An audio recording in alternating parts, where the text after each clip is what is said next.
Akbar. Sudah lama.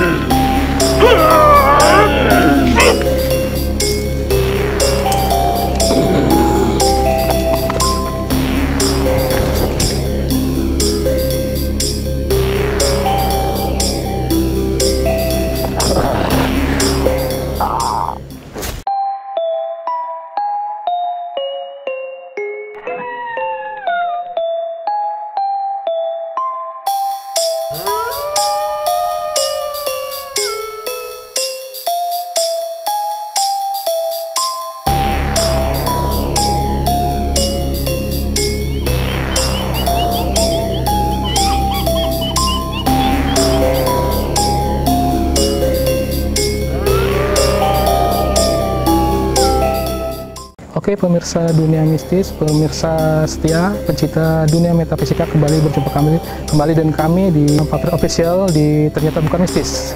Masih malam ini kita di kawasan Museum Provinsi Sumatera Selatan, Museum Bala Putra Dewa. Kali ini saya tetap bersama dengan Tuan Guru Fikri di depan rumah Uluan ya Tuan Guru. Betul.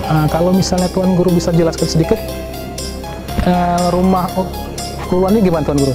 Baik sahabat pemirsa pencinta zona budaya Nusantara, sahabat-sahabat pencinta dunia misteri, spiritual, supranatural dan metafisika. Rumah Uluan ini merupakan rumah tradisional di luar rumah Limas Palembang. Kalau di Palembang tadi ada rumah Limas, sementara rumah yang berada di daerah Uluan, nah, seperti ini ya, rumah panggung. Ini rumah panggung di daerah Uluan, baik di wilayah Kabupaten Kabupaten Oku Selatan, Kabupaten Ogan Komering Ulu, Lahat, Pagara Lampat, Lawang. Nah, itu daerah Uluan di luar kota Palembang. Jadi biasanya rumahnya dibuat panggung dan berbagai macam varian. Bukan satu varian, ya, ada beberapa macam varian tergantung geografis, geografis wilayah di mana rumah Uluan itu dibangun. Kalau dilihat dari rumah Uluan itu, kita nggak bisa masuk ke dalam karena kondisi mungkin sudah tua lantainya. Tuan Guru lihat secara kasat mata apakah juga ada di penghuni yang di sini? Baik, kalau berbicara tentang alam metafisika, segala sesuatu yang tidak dihuni kembali kepada syariat Islam pasti ada penghuninya secara goib, artinya ada makhluk bernama bangsa jin. Dan rumah Uluan ini sangat dipastikan ada yang menghuni secara metafisik ataupun secara gaib. Wallahu a'lam bishawab. Karena ini berdasarkan keterangan yang kita rujuk daripada kalamullah, baik di kitab suci Al-Quran maupun dari hadis-hadis Rasulullah SAW, di mana bangunan-bangunan yang tidak ditempati pasti ada penghuninya. Baik Tuan Guru, rencananya kita selanjutnya apa nih Tuan Guru? Baik sahabat pecinta dunia misteri, malam hari ini kita akan membuktikan satu fenomena yang sering terjadi di sekitar kita, yaitu menarik barang pusaka. Apakah betul barang pusaka ini ditarik dengan kekuatan mistis, atau kita lihat saja? Silakan. Baik. Baik sahabat mirsa, Palpres Official, kita akan menghadirkan tim kita, Ikhwan, untuk mendeteksi. Biasanya seorang ahli pusaka ataupun oknum-oknum paranormal, oknum-oknum orang pintar untuk mengambil benda pusaka, biasanya dia membuat satu aktivitas, yaitu mendeteksi dulu tempat. Katakanlah tempat ini pohon berusia tua, kita anggap pohon berusia tua. Silakan deteksi dulu. Deteksi dulu.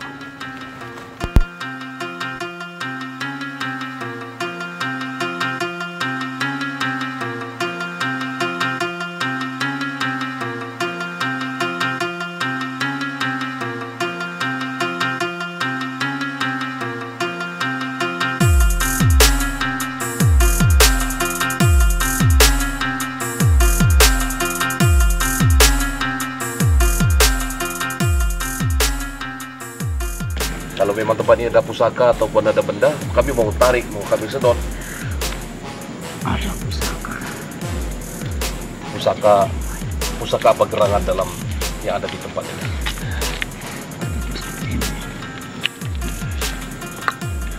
Apa itu?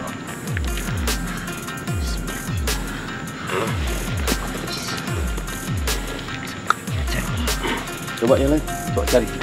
Ini sering kali sahabat pemirsa kita lihat banyak sekali teknik-teknik dalam menyedot barang pusaka ataupun mendeteksi untuk meyakinkan kita semua bahwa di sini ada satu benda.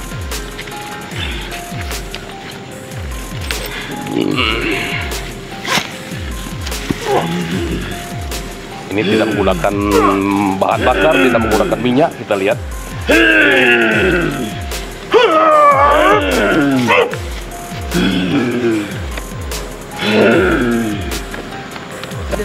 Ada yang satu ini, ada yang satu coba mengkondisikan ikhwan ini matian. Bisa diambil.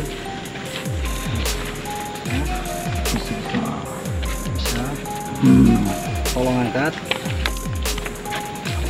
Benar ada. Coba lihatkan.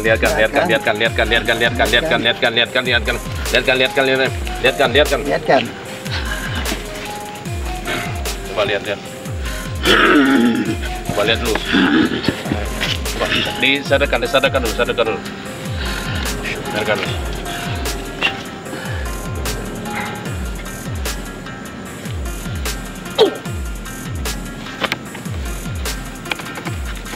Kita buka.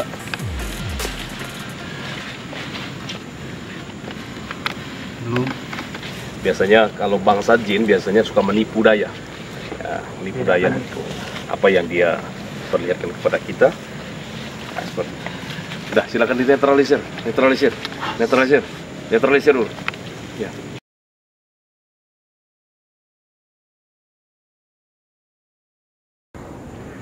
Baik, kita lanjutkan pendeteksian lagi dan ikhtiar penyedotan. Pak Maan Abdul Halid.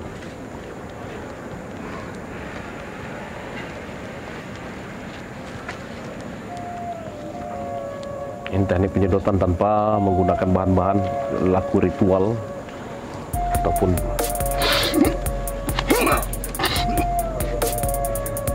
Ini penyedotan, Pak. Iya. Pak Guru. Masih penyedotan tadi, kan tadi tidak berhasil. Terus dapat informasi dari salah satu ikhwan kita, Mardian, ada benda pusaka. Nah, ini kita lanjutkan lagi.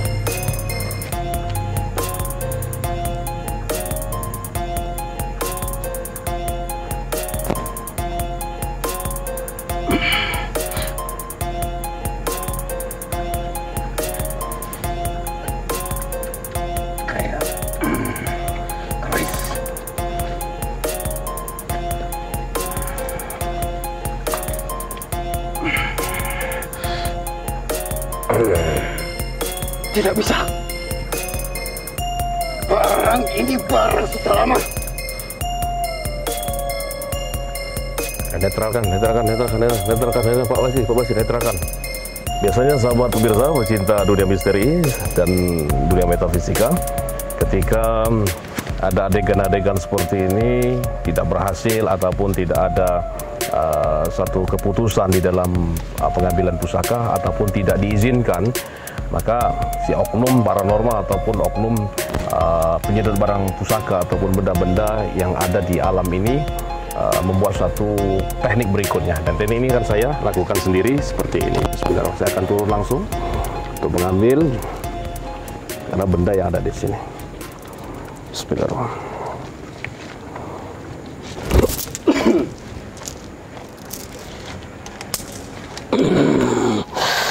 Bismillahirrahmanirrahim.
sering menyaksikan kejadian seperti ini, fenomena-fenomena misteri seperti ini.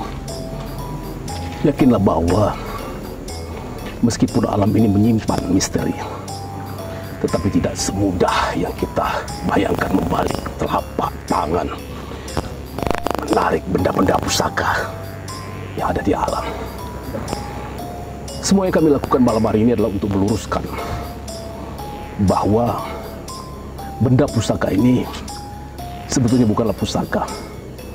Saya akan menceritakan kronologis dari awal bahwa yang kami lakukan ini adalah teknik teatrikal saja, visualisasi bagaimana fenomena realitas sosial yang terjadi di masyarakat, bahwa seringkali kita tertipu dengan teknik-teknik, trik-trik penyedotan barang pusaka yang kita pikir ini adalah mistis, yang kita pikir ini adalah datang daripada benda ataupun dari alam ini. Lagi-lagi sahabat Mirsa, mari kita berpikir bijaksana, berpikir logika. Tidak semudah yang kita bayangkan menarik benda-benda yang ada di alam. Apalagi tadi kita dapat mengambil satu pembelajaran. Mungkin makhluk yang menunggu pusaka tidak meridoi ataupun merestui, sementara kita maksakan diri untuk menarik pusaka. Dan ternyata yang dilakukan oleh mereka dan kita malam ini ternyata bukan mistis. Oke sahabat misteri, sepanjang kita sudah lihat dari apa yang kita lakukan, mungkin Tuan Guru ada kesimpulan Tuan Guru. Sahabat Mirsa, pecinta dunia misteri, spiritual, dan metafisika, bagaimana ini bisa terjadi? Terjadi barang-barang yang ditemukan ataupun yang disedot pada ritual mistik. Ternyata diawali dengan skenario. Biasanya seorang oknum paranormal hunting lokasi kemudian menanam ataupun menguburkan terlebih dahulu benda-benda yang akan disedot. Setelah barang yang akan disedot itu dikuburkan ataupun diletakkan di suatu tempat di mana lokasi akan terjadi penyedotan barang pusaka, maka si oknum paranormal ataupun orang pintar ini kemudian akan menggunakan teknik-teknik berikutnya, yaitu teknik teatrikal, menjadi modus operandi untuk meyakinkan calon korbannya. Jadi Samirsa, jelas ini berlaku atas hukum logika ilmiah, artinya barang sudah ditanam bukan dari benda-benda gaib. Dan 99,99% semua yang sifatnya menyedot barang-barang pusaka ini adalah teknik ataupun trik penipuan. Pengalaman-pengalaman yang kita lihat di berbagai macam media selama ini, ternyata setelah kita buktikan pada malam hari ini, itu adalah teknik teatrikal dan trik belaka. Kami dari Perguruan Seni Jaga Diri Al-Hikmah 9779 Indonesia memohon maaf dalam tayangan malam hari ini, karena ini semua adalah teatrikal kita untuk memvisualisasikan fenomena dan realitas sosial yang terjadi di sekitar kita tentang penyedotan barang pusaka. Ternyata bukan mistis. Oke pemirsa, saksikan kembali kami di episode berikutnya, ternyata bukan mistis, di Palpres Official YouTube Channel setiap malam Jumat. Hanya di Palpres Official Channel YouTube.